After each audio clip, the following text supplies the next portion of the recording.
games, each 2 more than the regular schedule called for. The Bums from Brooklyn, the Giants from New York have come down to the wire to where it is all or nothing.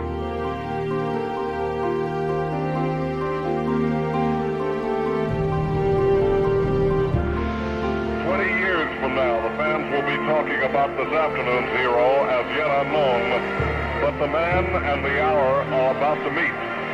If there is a GOAT, his name will echo down the corridor of time.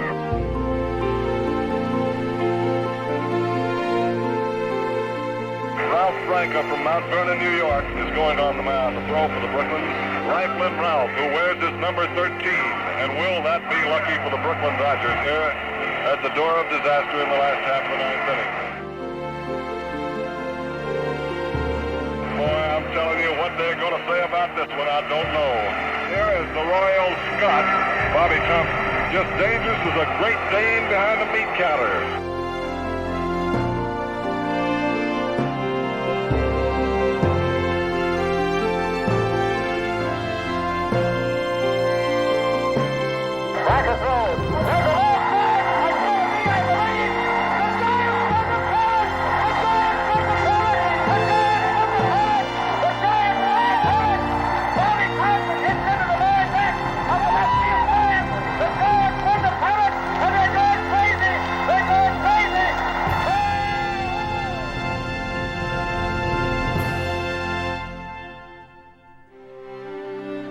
Before World War II, much of New York's baseball history was written by one team,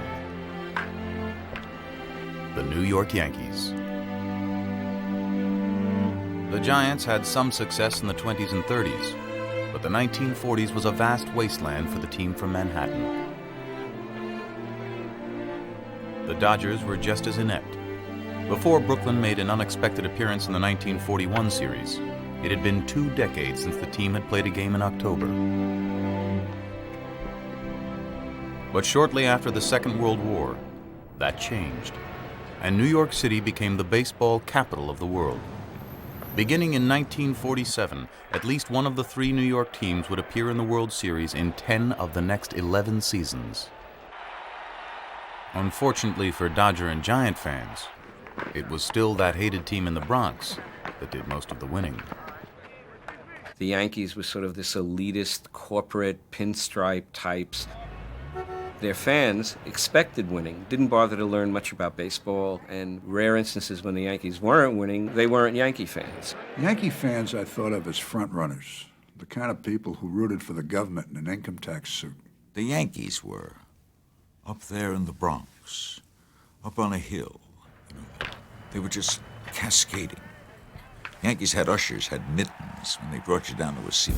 You felt you had to wear a tie. Yankee Stadium was for tourists.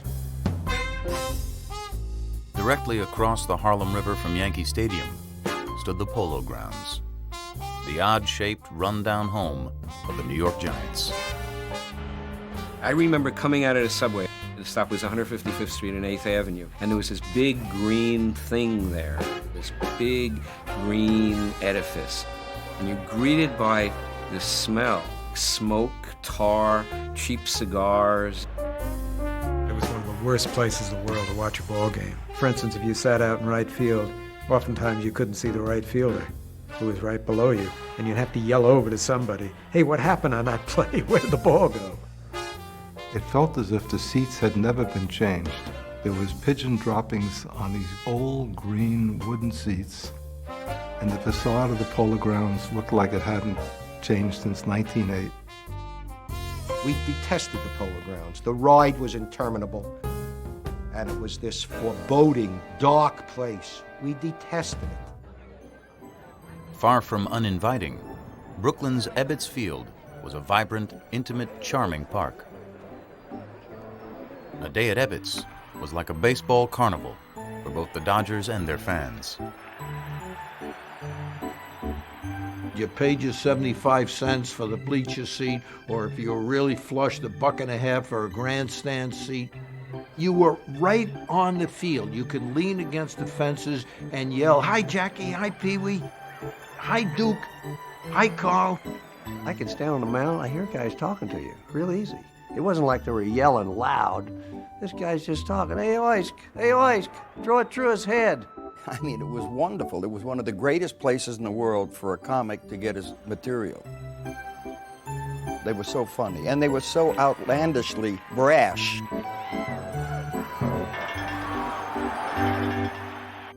Different as they were, Dodger and Giant fans had one thing in common: an intense dislike for each other, passed down through generations of disdain. My father and I'd go over to Ebbets Field. It was almost like going into another world. One of the guards used to come down and sit behind us because sometimes they'd throw things at us. I would never go to the Polo Grounds. Never. Even when the Dodgers were playing, I hated the Polo Grounds, hated the Giants. That was part of the fun, is to hate. The hate is as important as the loving.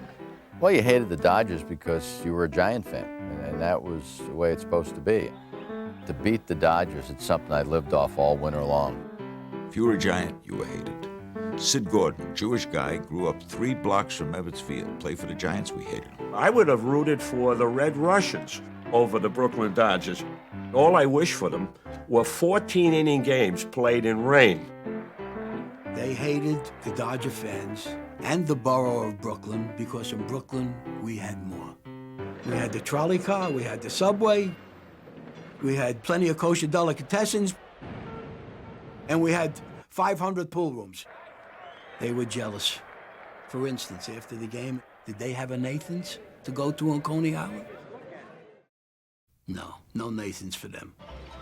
They didn't have a Coney Island. They had Orchard Beach. No comparison. No comparison. As the '51 season began, there was no comparison between the two teams. The famed Boys of Summer were in the early years of their historic run. 1951, the Dodgers had Hodges, Robinson, Reese, Cox. Still the best infield I've ever seen. In right field, Ferrillo. Terrific ball player. Center field, Snyder, and a great team.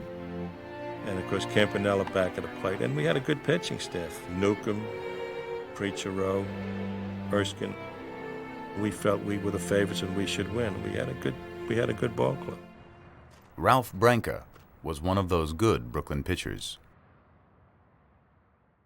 By 1951, Branca was already an established and popular Dodger, a 20-game winner at the age of 21, and a native New Yorker. My father's from Italy and my mother's from a small town in Hungary. And they met in New York City, east side of Harlem, got married, and then moved to Mount Vernon. There was a mixed neighborhood. I mean, there was German family, Irish families, Jewish family, and about 3 black families, so we had the League of Nations on that block. My father had many jobs. He was a trolley car conductor, he had a barber shop. My mother, when you say housewife, she had no time for anything else. I mean, I'm one of 17. When I was growing up, there was 14 children alive, and my sister died when I was 13, so there was 13 growing up. One of the reasons I wore number 13 when I got to Brooklyn. I went from baseball, football, to basketball. I rooted for the Giants. Mel Ott and Carl Hubbell were my heroes. And then I signed with the Dodgers June 6, 1944, which is D-Day, and for me it was Dodger Day. And now, June 11th, I was in the bullpen in the Polo Grounds, and they called me in, and I remember walking in from that bullpen. I mean, I walked, and I walked, and I walked, like I was walking on a treadmill. And believe it or not, I struck out the first 3 guys I faced. A tough, strong, hard-throwing right-hander with an explosive fastball, Branca won 53 games before his 24th birthday. But in 1951, Charlie Dressen, the Dodgers' new manager, moved Branca to the bullpen, where he spent the first month of Brooklyn's up-and-down season. They needed a starter, and I started against Robin Roberts in Philadelphia. I went 7 innings, and it rained. And I went in, took a shower, got new oil on my arm, put on a new uniform, and I went out and got the last 6 guys out. So I pitched a complete game and beat Robin. And then I won like 2-1, 3-1, 4-2, and all complete games. So I think that kind of stabilized the staff, and I think it turned the team around. By contrast, Leo DeRocher's Giants hadn't won the pennant since 1937. And while there was some hope following a strong finish in 1950, the 51 season began poorly. I used to keep a scrapbook out of the Daily News clips or Daily Mirror of each game. 1951, I started it with good intent in my heart. They came out of the gate and lost 3 straight to the Dodgers in the Polo Grounds. The Phillies came in and swept them. Then the Braves came in and knocked them off. And they had to go back to Ebbets Field. And the Dodgers took 2 out of the first 3. Now we've lost 11 in a row. That was the end of my 1951 scrapbook. We all knew that something needed to happen to the Giants. Some new player, some new spark. That player was 20-year-old Willie Mays, whose boyish enthusiasm was a welcome change on the veteran Giants, as well as on the streets of New York. He was as much at home on 8th Avenue playing stickball, which he did with kids up in Harlem, as he was on a baseball diamond. A day game, they wake me up at 9 o'clock. I go out and play about 2 or 3 innings with them, buy the ice cream for them. Actually, I learned how to hit the breaking ball because you had to bounce the ball and it would break, and I would hit it all the time. Not all the time, at least not right away. Mays found his first few weeks in the majors overwhelming, especially at the plate, where his batting average dipped to .043. Willie Mays, when he first joined the Giants, he just couldn't buy a base hit, was hitting an awful tough luck. And one day I came in the clubhouse, Willie was sitting in front of his locker, and he looked up and he said, "Mr. Leo," he says, "I just can't do anything right." He says, "I just can't buy a base hit." He says, "I just can't help this club at all." And I said, "That's all right, Willie. We brought you up here to play center field, and you're going to play center field. You're the center fielder in this ball club today, and you're going to be the center fielder tomorrow and next week and next month." And I think that took him out of the slump, and he did come on to hit quite well the balance of the way. When Willie would do something extraordinary, he would have a suit hanging in the locker next day, or half a dozen shirts, or a wristwatch, or something to let him know, just keep on doing what you're doing.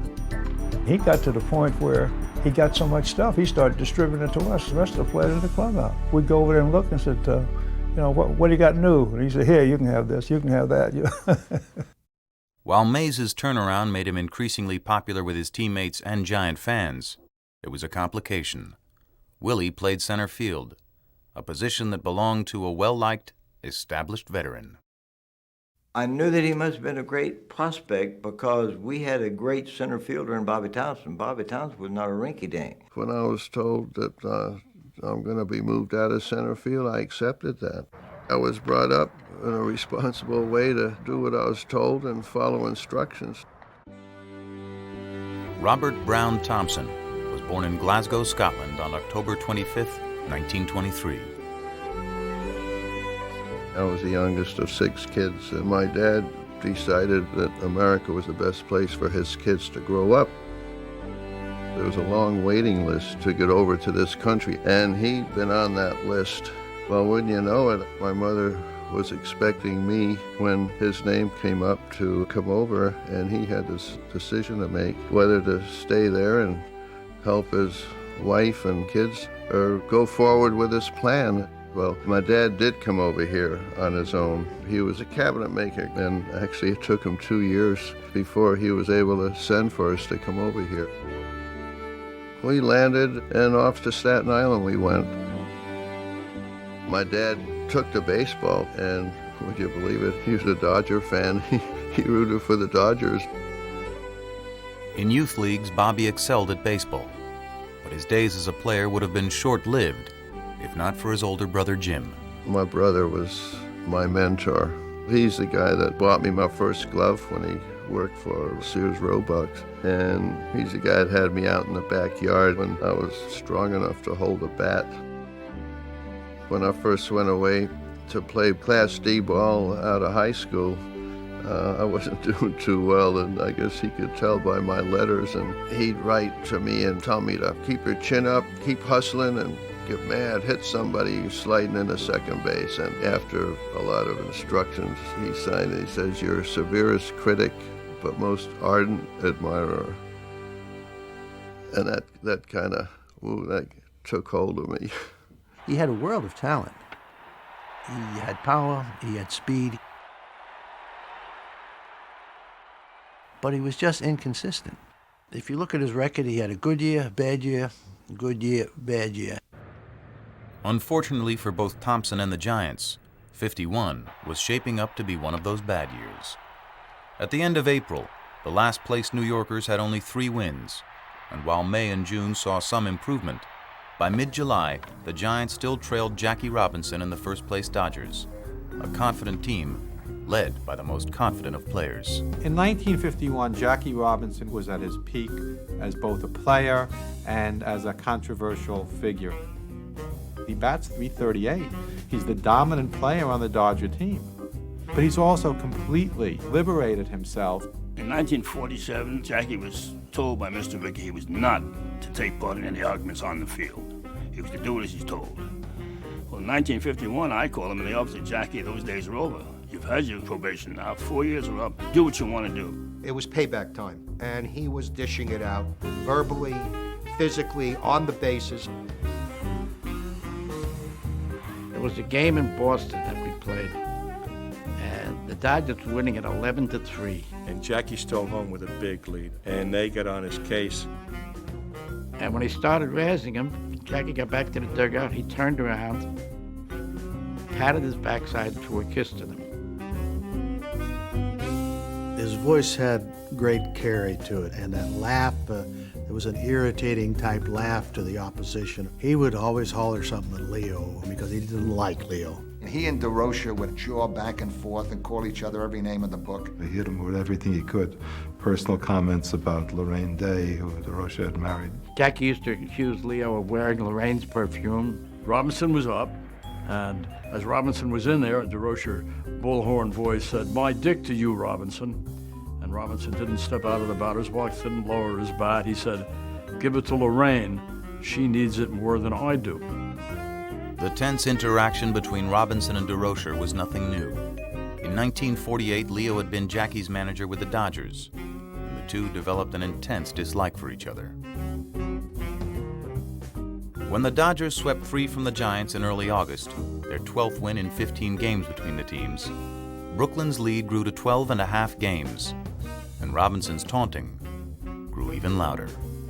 Dressen was hiring a kite. He gave his players the green light to do a little bit of taunting. And the 2 locker rooms were side by side. There used to be a door in between. So Dressen comes down and he says, "Come on back to the door. We want to sing The Giants Are Dead." The Giants are dead. The Giants is dead. Some players didn't want to do it. Others did, willingly. And you could hear one voice above everybody else. It was Jackie's.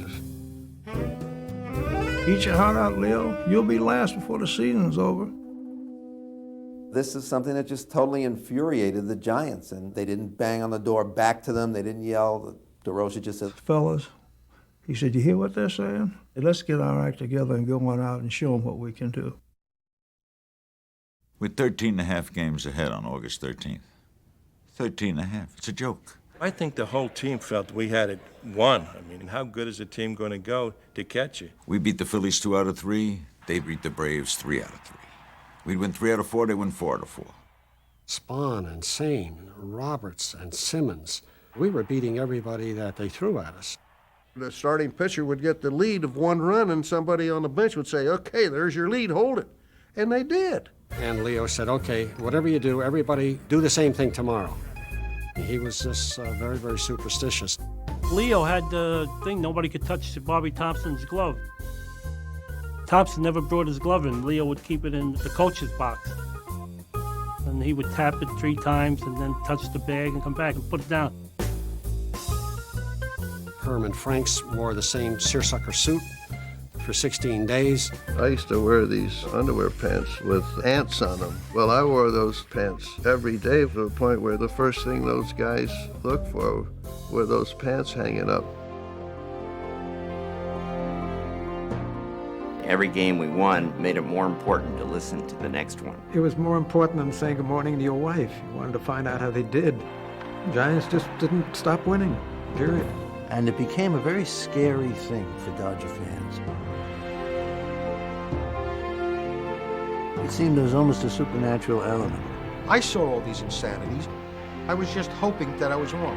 Philadelphia left fielder Dick Sisler misplayed a drive by Monty Irvin that led in the winning 2 runs. And you said, It was like a divine plan was unfolding. And when they were chipping away at that lead, 10.5. like somebody coming up behind you and hitting you with a club. 8.5. And we got closer and closer and closer. 6.5. Here's a shot, and then here's one on the elbow. 5.5. And you just had this sense of doom. It was excruciating. I mean, it was like pillory. Turning their season around, the Giants had won 16 straight in August and now trailed the Dodgers by just 5 games with a little more than a month to play. Monty Irvin led the revival, along with a resurgent Bobby Thompson, who found a new home at third and a new stroke at the plate. At the midpoint in 1951, he was batting .232. Lockman and Leo DeRocher got together and decided to adapt his stance, to give him more of a crouch. I thought, hey, what have I got to lose? You know, to bend the knees a little more, crouch over, get a little more aggressive. And I got pulling the ball more.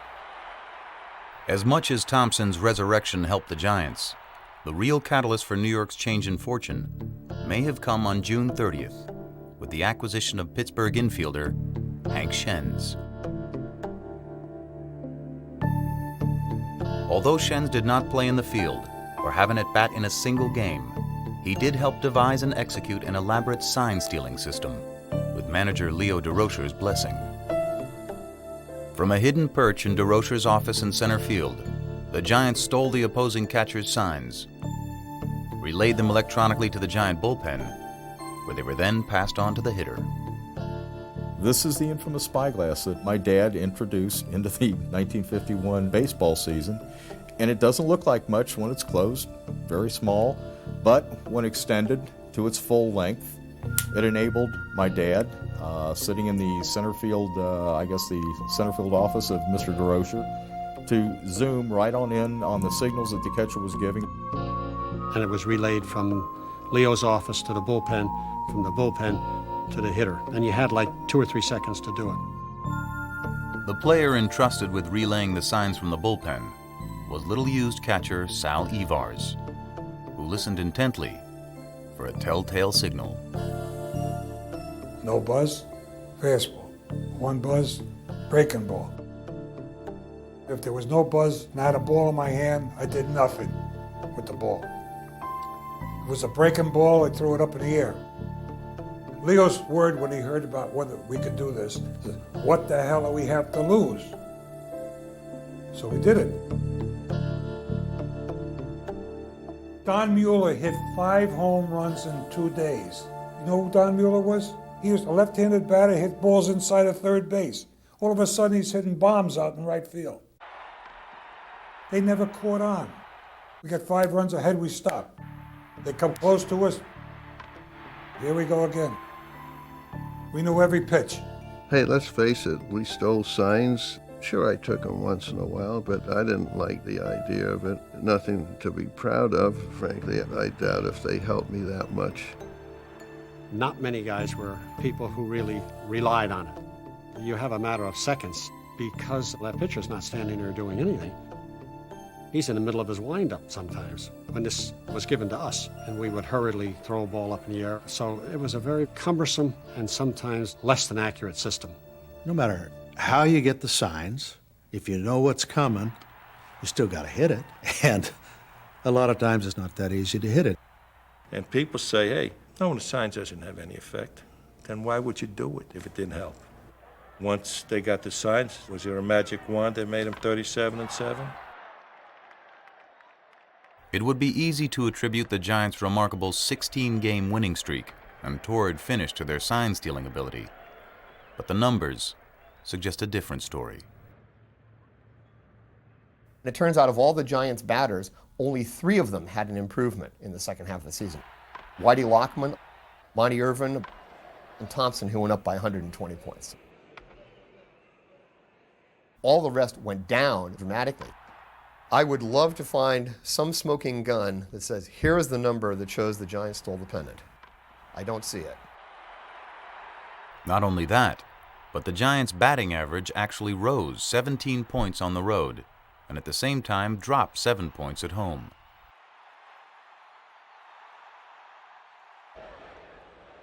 The pitching numbers are even more enlightening. From July 20th until the end of the season, the Giants' staff ERA was a full point lower than it had been earlier in the year.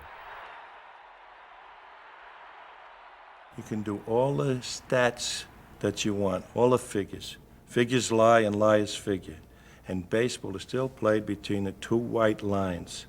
All you have to do is get one hit. Someplace, somehow, no one assigns. That's all you need is to win one game out of 44 games.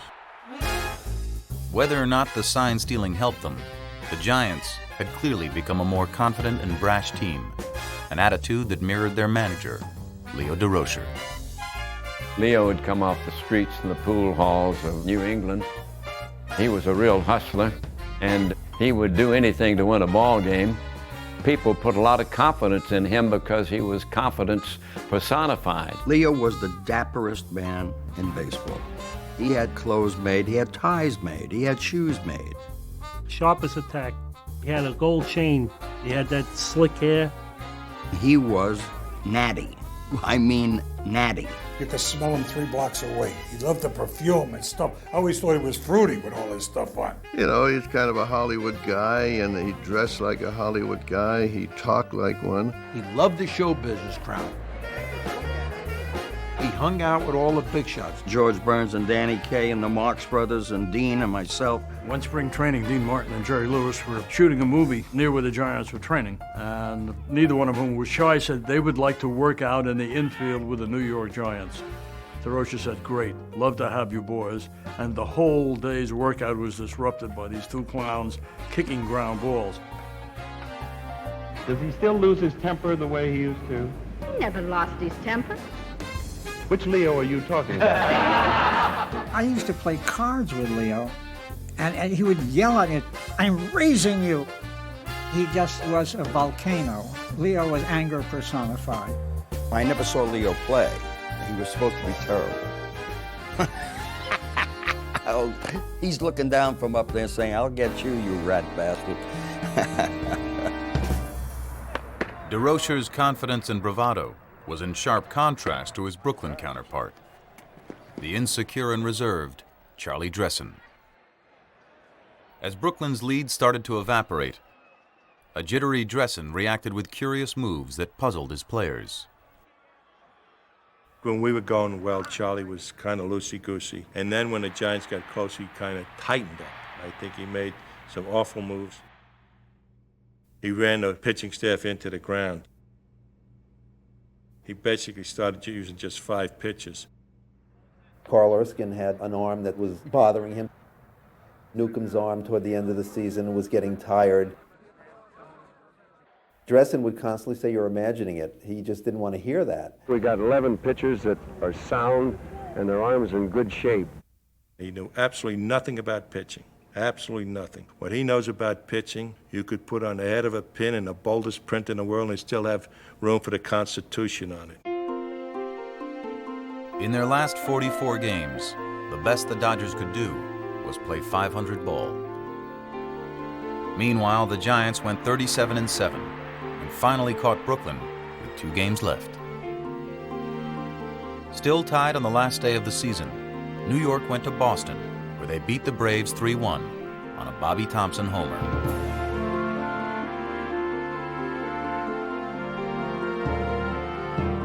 After the win, the Giants excitedly looked to Philadelphia, where the Dodgers were in trouble.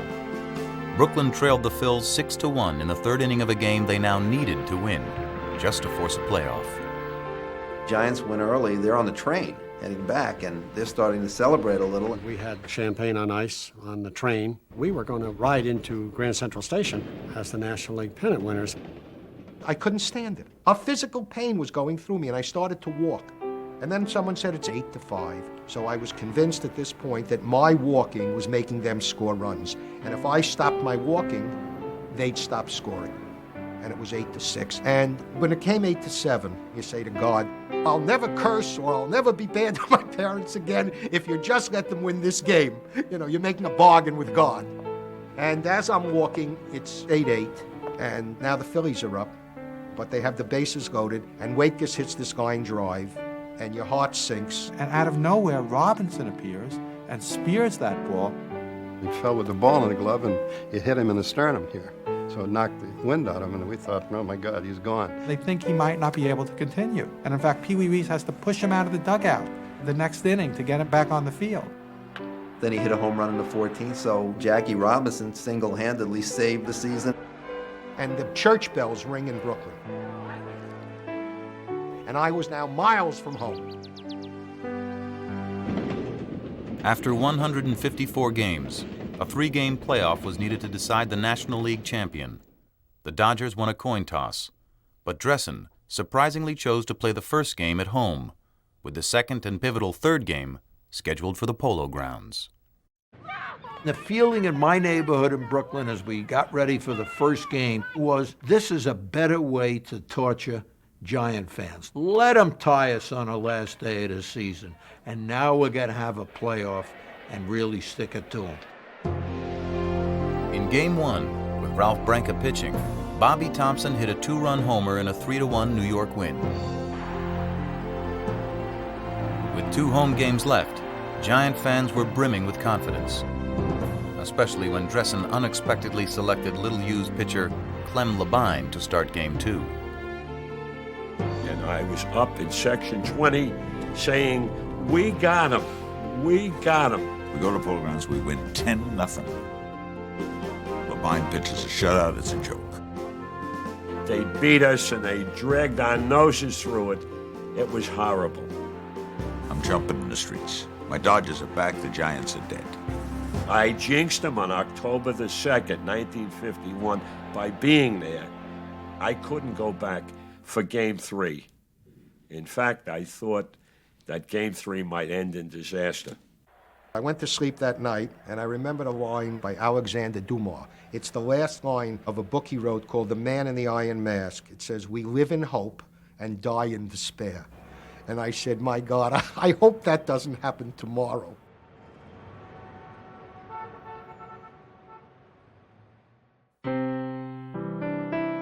I was in the store with my brother. He was a florist on Pitkin Avenue in Brooklyn. And he starts to make a funeral wreath. And I said, Ruby, what are you doing? He says, making this wreath with a sympathy to the Giants on the ribbon. And he says to me, when Brooklyn wins and we beat the New York Giants, we'll hop out of the stands with the wreath and place the wreath on home plate. We're going to bury the Giants. After 156 games, the Bums from Brooklyn, the Giants from New York have come down to the wire to where it is all or nothing. It was a dark day, sort of a bleary day, and I think there was nervous expectation by everyone. I mean, the fans, it was almost like you were afraid that your team was going to lose. The greatest show on earth, the Brooklyn Dodgers and the New York Giants' final sudden death showdown payoff game. Bobby Thompson had pulled up at the Polo Grounds at the same time Gil and I did to go into the ballpark. And he said, Gil, I'd like to say goodbye to you now and wish you luck, because one of us is going to be walking away from here very happy today, and we may not get the chance to say goodbye. There was tension. I remember talking to Pee Wee and Jackie and saying, hey, you got any butterflies? 20 years from now, the fans will be talking about this afternoon's hero as yet unknown, but the man and the hour are about to meet. And then when the game started, we didn't do too well in the beginning. The pitch to Robinson, swung on, driven down for a big hit in the hole. Here's Pee Wee Reese around third on his way in to score. Run in, Dodgers lead 1-0. The Dodgers took that 1-0 lead into the 7th, behind a dominant Don Newcomb. With 1 out, Monty Irvin reached third, and up came Bobby Thompson. I'll never forget that time at bat. It was the toughest at bat of my life. Nuke felt like he was throwing 130 miles an hour. He got ahead of me 2 strikes. I was fighting for my life. Crouched over, squeezing that bat. I had to get that run in. Hey, we're playing for the pennant.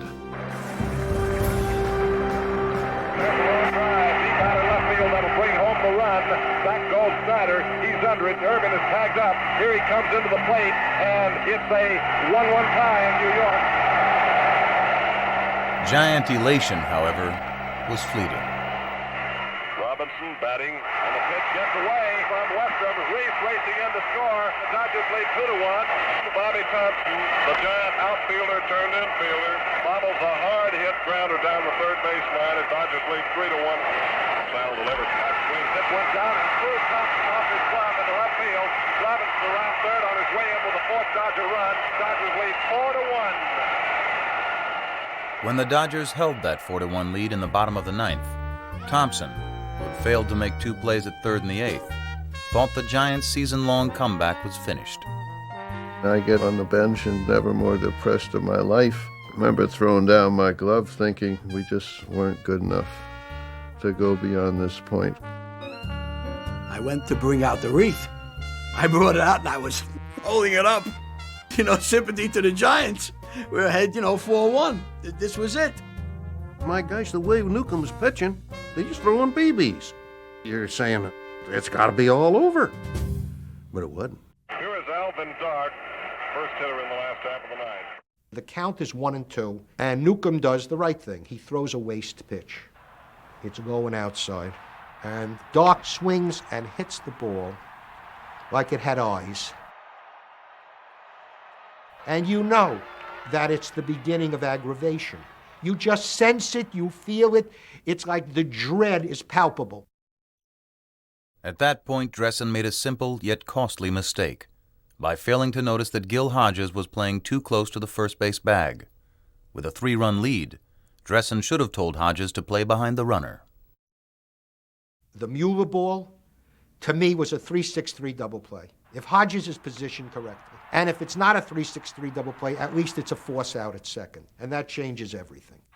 Then Whitey Lockman proceeds to double down the left field line, and now I'm off the chair, almost resting on the ground because something's happening. Now it's 4-2, and the Giants have second and third. The Giants' rally brought the winning run to the plate, but before the game could continue, an injured Don Mueller, who had slid awkwardly at third, had to be removed from the field. During the delay, Dressen made his fateful decision. He would remove Newcomb and bring in his starter from Game 1, Ralph Branca. My arm was really stiff because I had pitched 8 innings on Monday and pitched 2 innings on Sunday.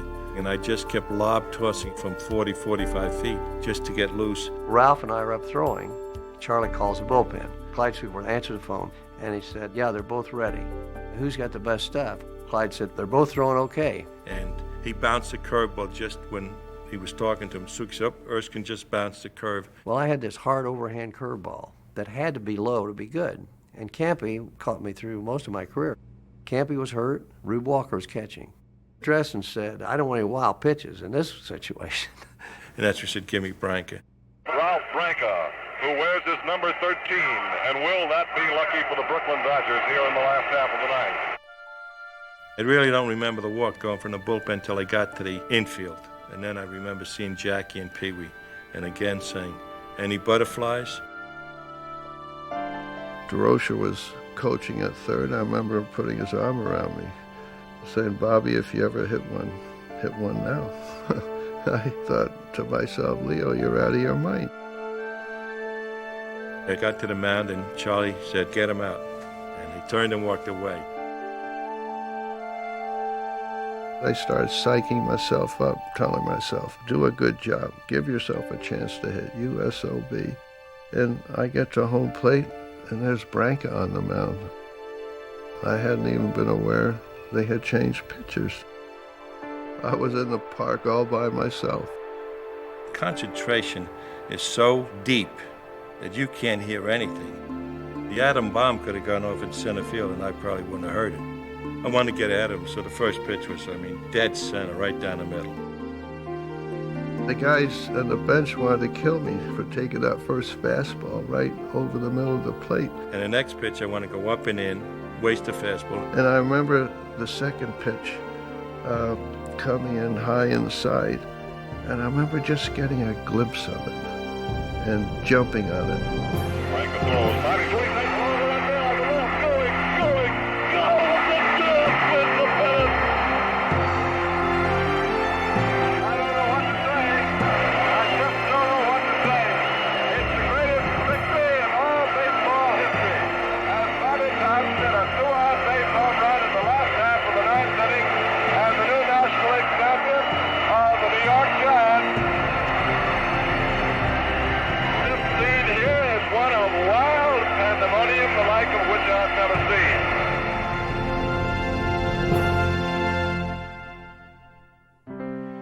I threw the rosin bag down, and then I walked to center field, which, was a long walk.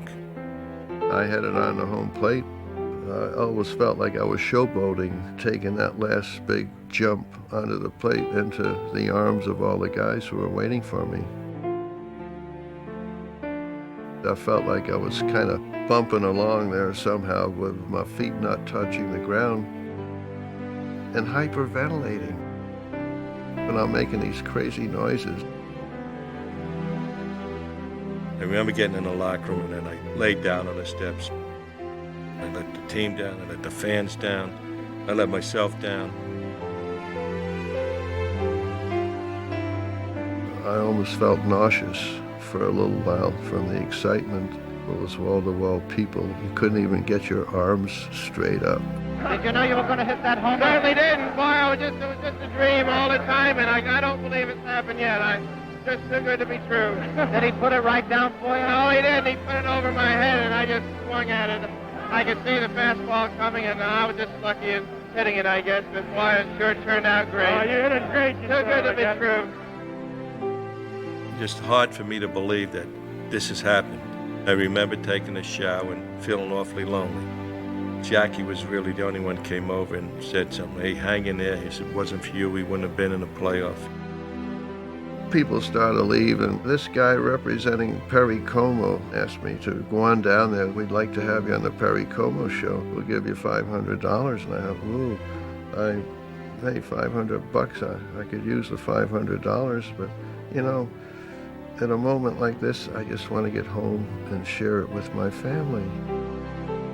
The guy said, well, Bobby, we really want you down there. We'll give you $1,000. Well, I thought, for $1,000, I guess the family can wait.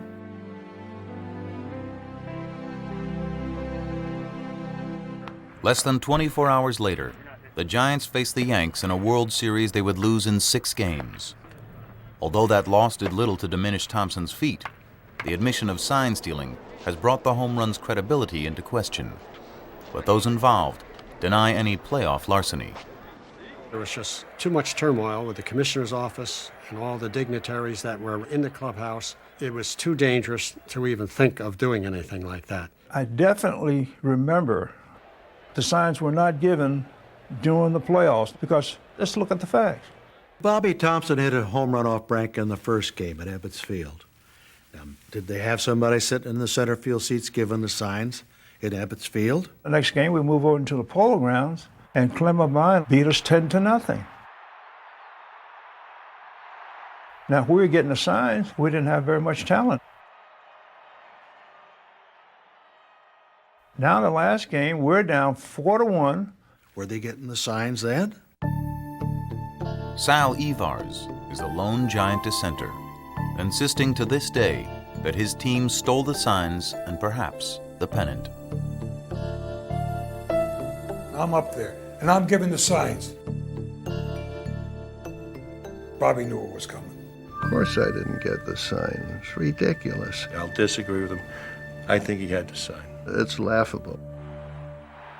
If you watch him swing at it, he attacks the ball. He leaps like a tiger pouncing on some wounded antelope. You can talk about all the signs you want in the world, but the answer is no. They'll never take anything away from me. I've never claimed too many things in my life, but never been a question in my mind that I won that day and Ralph lost.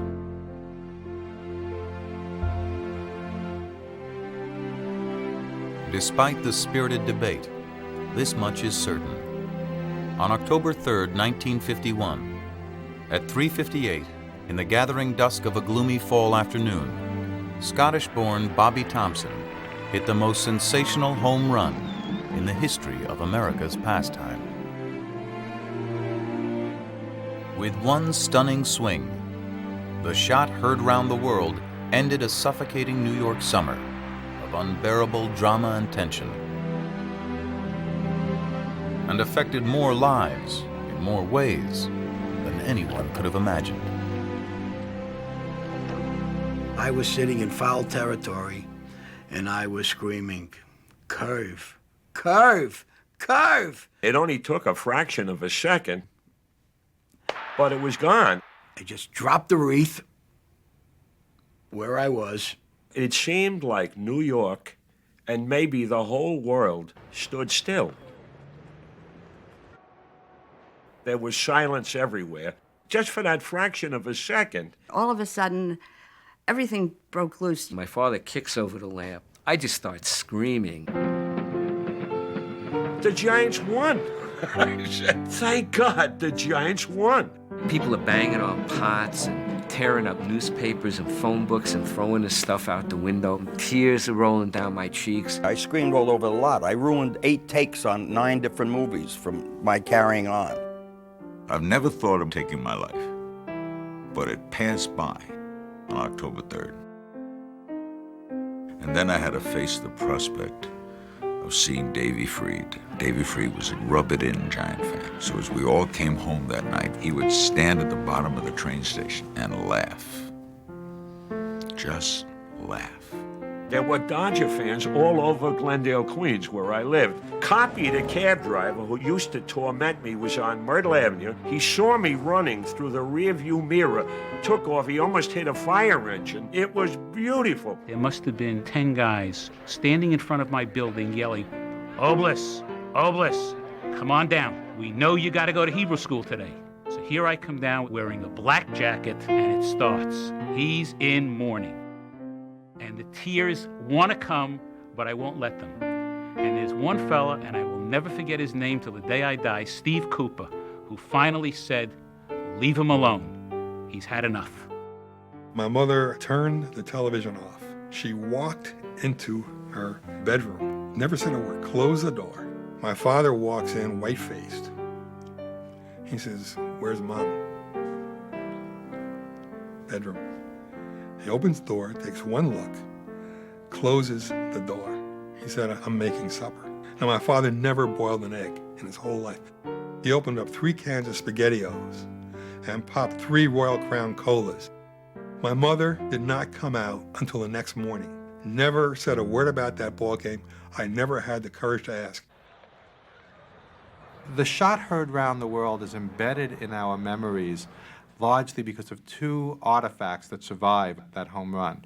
One is the newsreel footage of Thompson hitting the home run, and the other is Russ Hodges' famous call, the Giants win the pennant, the Giants win the pennant. For most people, we think that's the way Americans experience this game, hearing Russ Hodges make that call. But in New York City alone, fans had the option of listening to the game on the Dodger Network with Red Barber. Branca delivers, the curve swung on and belted deep back to left field. It is a home run, and the New York Giants win the National League pennant, and the Polo Grounds go wild. On the Giant Network with Ernie Harwell and Russ Hodges. They could have listened to it on a national hookup on the Mutual Network. There was a Liberty hookup with Gordon McClendon. In addition, throughout the nation, this was the first nationally televised sports event. So this was a national event, and most people did not hear Russ Hodges' call, even though today most people can hear that and see that in their mind. Branca throws. There's a long flag. It's going to be, I believe, the Giants win the pennant. The Giants win the pennant. The Giants win the pennant. The Giants win the pennant. The only reason we have that is that a Dodger fan in Brooklyn was listening to the game on the radio. He was sure the Dodgers were going to win going into the 9th inning. And so what he did was he wanted to tape not the Dodgers in victory, but he wanted to hear Hodges have to cry, as he said, as the Giants lost. So he put on his radio onto the Giants station. He put the tape recorder next to the radio, and he ended up recording this famous call. And they're picking Bobby Thompson up and carrying him off the field. I get mad when I hear that guy's voice. I get so mad, you have no idea how mad I get. For about 45 years after the home run, whenever they would play that on a tape of something, I would run over to the TV and immediately turn it off. I'm going to get over that one of these days. It was only 50 years ago. You got to give me time to heal.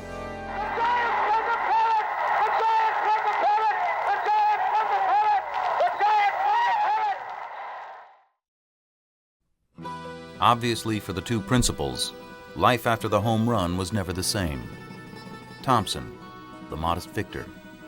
And Branca, the affable vanquished, whose hardship would continue unrelenting for years. I drove home that night to Brooklyn with Ann, and it was a long, lonely ride. And she started to cry because we're going to get married in 17 days. When I got home, my mother and father, of course, was disappointed, and I think they bled for me. My mother got a couple phone calls, teach your son how to pitch, and it'd hang up. And that's really vicious. Brothers and sisters who worked at the time, your brother stinks, your brother lost the game. And going to a gas station and giving a credit card, and I said, hey, your husband threw the home run pitch, right? You shouldn't have to take that nonsense. Her cousin was the dean of campus ministries at Fordham. And I said, why me? I was always in shape. I didn't drink or smoke, and baseball was my love, but why me? And he gave the Jesuit answer. He said, God chose you because he knew your faith would be strong enough to bear this cross.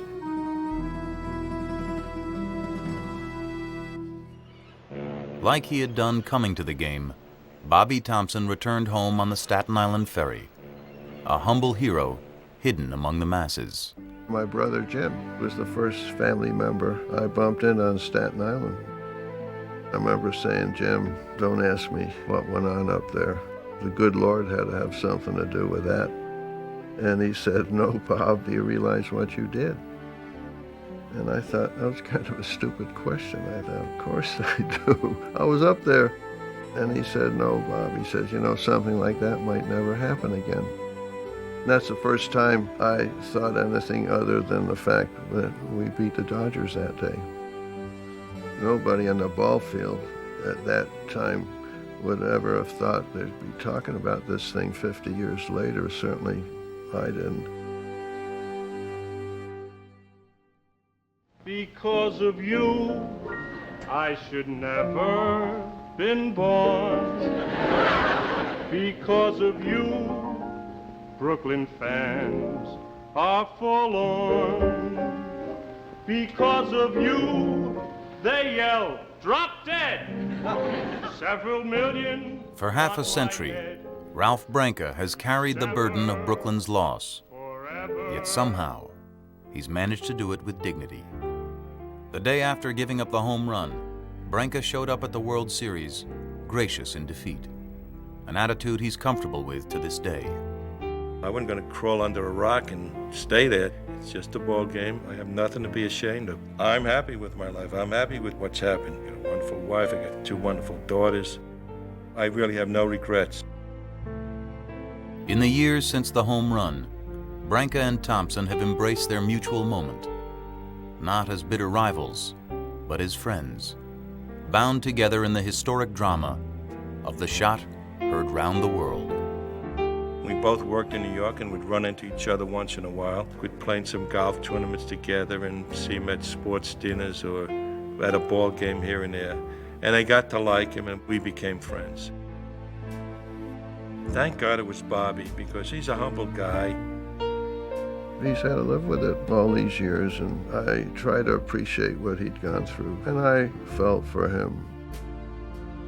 We both realized who we were in the full terms of life. Without that moment, we'd be forgotten about as far as baseball history goes. I still think it's the greatest moment in baseball history. Branca throws. There's a long strike. It's going to be, I believe, the Giants won the pennant. The Giants won the pennant. The Giants won the pennant. The Giants won the pennant. Bobby Thompson hits into the very net of the left field stand. The Giants won the pennant, and they're going crazy. They're going crazy.